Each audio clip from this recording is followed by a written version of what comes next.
about understanding what is being said about your brand or competition of market in all the sources of social media, whether it's Facebook or Twitter or WhatsApp or news blogs, etc.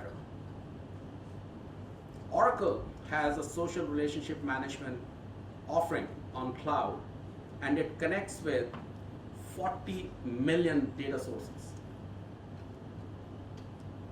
So the technology is to go through what is there, which is relevant to you, and convert that into some actionable intelligence. Right?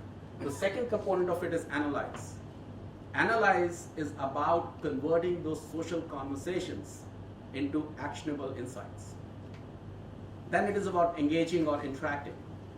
You need to be able to engage or interact with the customer in the actual media that they have created initial complaint or initial whatever component in the social media. And this technology allows you to interact and engage with the customer in that particular media through this piece of software. And publishes, of course, to get your own voice out in the social media. So it is about listening, analyzing, engaging, and publishing. So it's not something that you can run away from. It is all there. You need to learn how to use it. You need to learn how to make it work for you. So all the businesses, they have to work on social media as part of their marketing campaigns as well as part of their customer services capabilities. Therefore, social is changing the way, and there is technology that's available today for you to help you with your businesses to make better use of these capabilities. What is big data and why is it important? There is a growing abundance of devices that are connected to internet today, and they represent a formidable amount of data that can be used by businesses and governments to create better business propositions and better service. There are 4 key characteristics of big data. It's about volume, velocity, variety, and value. It's about volume. You're talking about large amounts of data coming from varied sources. You're talking about data coming from CCTV cameras, from call records, your toll records, your news blogs, the data items, etc. Second is about velocity. It is being generated at a very high speed, and you need to be able to convert that into something interesting in real time. The third is about variety. It is about different types of data, structured and unstructured. You're talking about audio files, video files, Twitters, you're talking about database records, etc. All different formats that you can imagine is all out there. And finally, it's about value. How do you convert all of this data into actionable intelligence for your business or for your government agency or whoever you represent? This is like looking for a needle in the haystack and you don't even know what the needle looks like. The good news is that technology is available for you to help you to do that. This is a concept of what we call as information discovery, which is different from traditional way of what we used to call as data mining or business intelligence. Now, data mining and business intelligence is where you have lots of data, but you throw a question at it and it comes back with an answer. That's pretty simple. In information discovery, you don't even know what question to ask. So you're just looking at the trends in the data, which will generate some information which will tell you, okay, I need to do this. For example, in a government scenario, let's say if you're looking at all the big data inputs, and you see that in the last 1 hour, there were 10,000 tweets coming from Merdeka Square. Now it raises a red flag. Maybe there is some kind of a gathering or a riot that is planning to be happening somewhere near Merdeka Square. You don't know, but it raises a red flag and you can start inquiring about it. And we have done these samples for number of government agencies, and we figured out number of things that the government could not have figured out otherwise. So big data, it creates a huge opportunity for you to understand how your business, your competition, your products in the market is doing. For you to be able to pick out those capabilities and for you to be able to incorporate that as part of your strategy and as part of your business plans.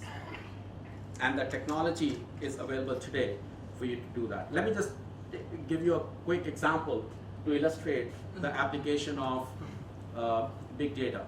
I don't know how many of you followed this 34th America's Cup. Team USA recorded one of the biggest comeback wins in any sport by winning the cup 9-8 after being down 1-8. This is a highly technical race. There are 300 sensors on this yacht, which is sending data to a ship nearby where this data is being analyzed. So the data from these 300 sensors plus other information about wind, waves, the weather, etc., it was sending 30,000 data points per second. And using the big data capability, they were able to analyze that and send back the intelligence to the crew on the yacht. Each crew member and the captain had a ruggedized device on their arms, which they used to get all the feedback from the ship. And this is how they were able to capture the lead and win the cup. Now the question is, if they had so much capability, then why did they go 1-8 down?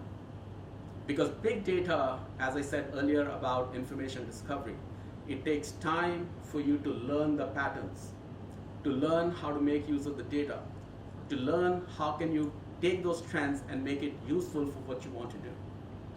So every day at the end of the race, there was a team that was looking at the data, analyzing it to create a strategy for the next day.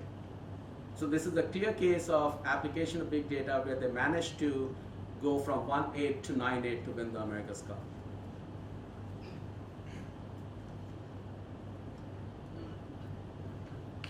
I just want to briefly introduce the concept of cloud, in terms of what is the real proposition, why is it important, and what is it that we need to understand about cloud. The cloud is important because it is changing the way IT is being consumed by the businesses today. It is about IT as a service, IT as a utility. You pay for what you use. So the cloud is all about infrastructure as a service, platform as a service, or software as a service. The three key characteristics of a cloud offering are online provisioning. It needs to be available online for you to access it without having the need to have any other capability. It needs to have elasticity. That means if you need more, if your load increases, it needs to be able to offer it to you without having to ask for more provisioning. And lastly, and most importantly, it's about pay per use. That means you pay for what you use. So the key change here is that it changes the way IT being consumed by the businesses, right? It also reduces the consumption gap. Over the years, the capabilities that the software has and what the users have been able to consume, there is a huge gap. I'm sure most of you have used Microsoft Word or Excel, etc. Right? Now Excel has probably 20,000 features. And most of us use probably not more than 1,000 features out of that, right? So that consumption gap has to be reduced so that you pay for what you use.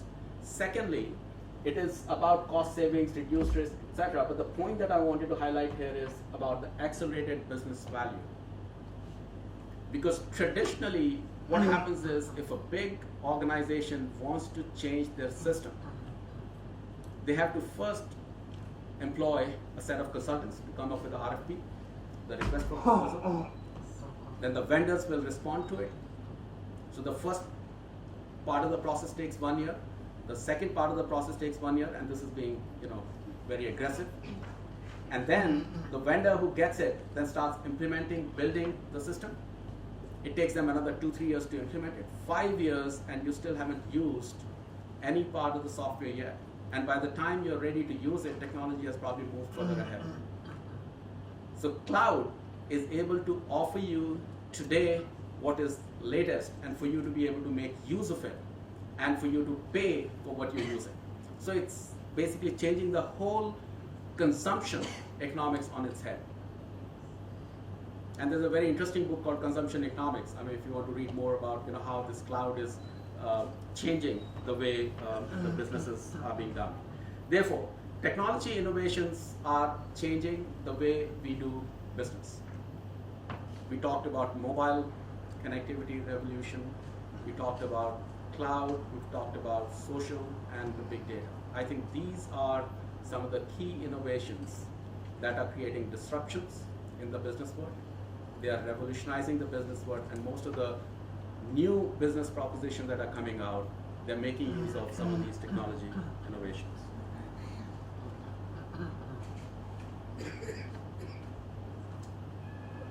So we have looked at how the business world is changing, talked about the customer,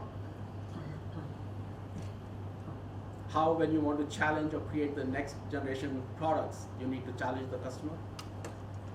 We've talked about how technology innovations are underpinning a number of these changes and number of these business disruptions. What about leadership? I think there are some aspects of leadership that are changing with time, and I'm going to resend this statement later. Because there are core principles of leadership that don't change.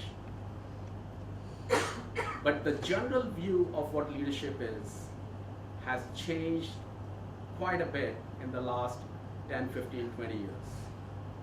So that is what we will explore and discuss in this session. So traditional view of leadership is a leader leading the pack with trumpets blaring and the troops following the leader. Now this is the traditional war scenario where the commander is leading the troops. But things have changed. Things have changed because of two reasons. One is the workforce today is different.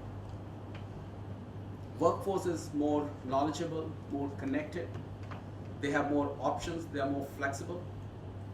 Secondly, I talked earlier about innovation. Innovation being important for your survival and for growth, for any business. Now, innovation is not possible unless you empower your employees. And I'll talk a little bit more about that in a short while. So the leadership concept from being in your face, bold, aggressive, is changing to what I call as humility, respect, hard work, persistence, consistency, etc. And we'll talk about some of these attributes in the next slide. But this is what Lao Tzu said, I guess hundreds of years ago, which is a leader is best when people barely know he exists.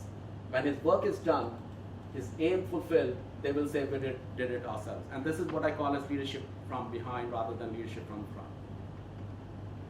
Leadership is all about taking responsibility for everything that goes wrong and giving your team credit for everything that is successful.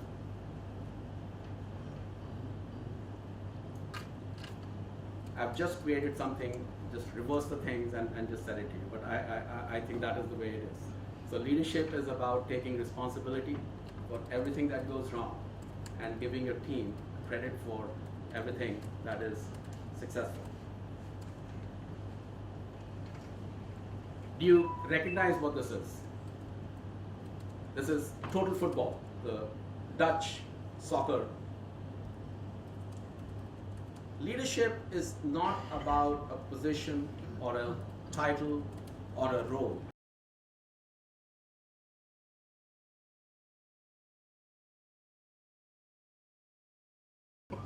Leadership is like being a lady. If you have to tell people that you are, then you are not. And I think this thing will become clearer when I go to the next slide.